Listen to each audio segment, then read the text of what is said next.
Kali ini saya akan menantang netizen untuk menghujat saya karena saya melakukan flexing.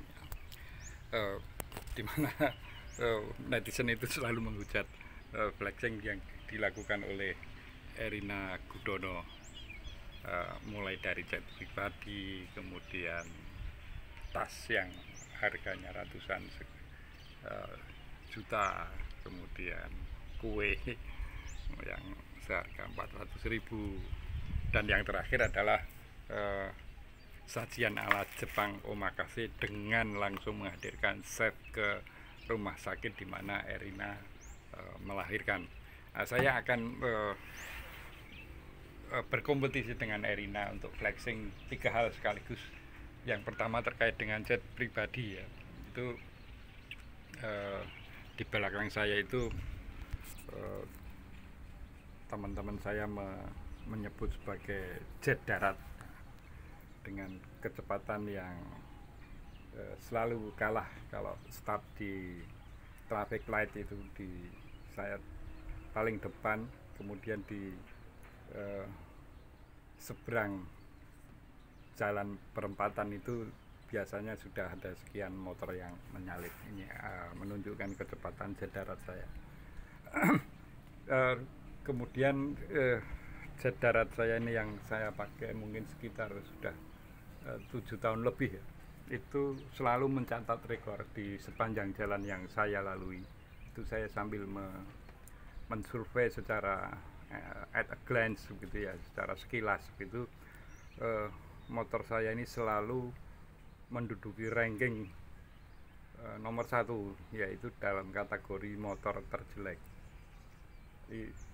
Hampir tidak pernah saya jumpai di sepanjang jalan ini motor yang lebih jelek dari motor saya. Karena kalau masuk kampung menjelang rumah itu biasanya sudah dari sekian ratus meter itu sudah terdengar suaranya dari rumah. Ini saingan dari flexingnya jet pribadi yang ditebengi oleh Kaisang dan Erina ketika melawat ke USA ya. Kemudian yang kedua, flexing tentang kue seharga 400.000 itu saya saingi dengan flexing di mana itu saya jadikan thumbnail untuk disandingkan dengan sajian omakase ya. Karena ubi jalar yang saya konsumsi sebelum saya datang ke kebun untuk beraktivitas mencangkul dan lain-lain ini ya kira-kira mencerminkan dua kelas yang berbeda ya. Ya terserah mau saya yang high class kemudian makanan di samping itu lower class itu ya terserah, tapi itu saya berusaha memamerkan makanan yang very eksklusif, tidak kalah dengan apa yang dipamerkan oleh Erina.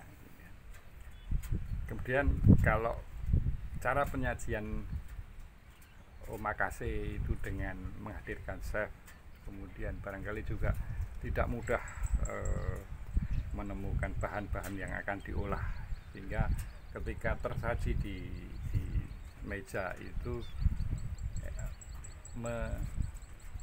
mencerminkan keanggunan tertentu ya, tidak hanya cita rasa di lidah tetapi ada hal yang lebih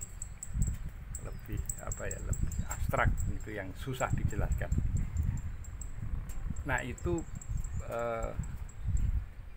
berbanding terbalik dengan ubi jalar yang tadi saya konsumsi, dimana itu kalau pengen melihat sumbernya dari mana, itu dari tanaman di pojok itu di mepet tembok itu tanaman ubi jalar. Di situ kemudian dengan cara digoreng itu dengan sangat segera bisa mengubah karbohidrat menjadi energi, sehingga saya bisa mengkonversikannya menjadi cangkulan rumput selama seluas beberapa meter persegi gitu ya. Dan ini tentu tidak kalah dengan cara penyajian omakase yang dilakukan oleh Erina Gudono. Nah, tiga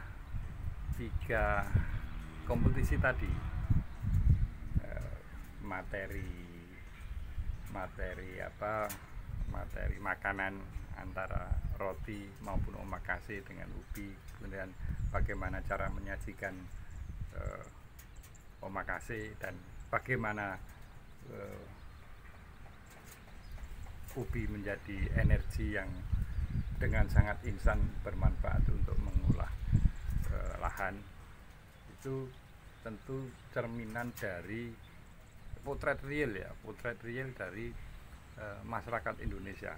Kalau dari sisi makro, apa yang ini juga beberapa kali saya ungkapkan, apa yang diungkapkan oleh Jeffrey Winters dengan material power index ini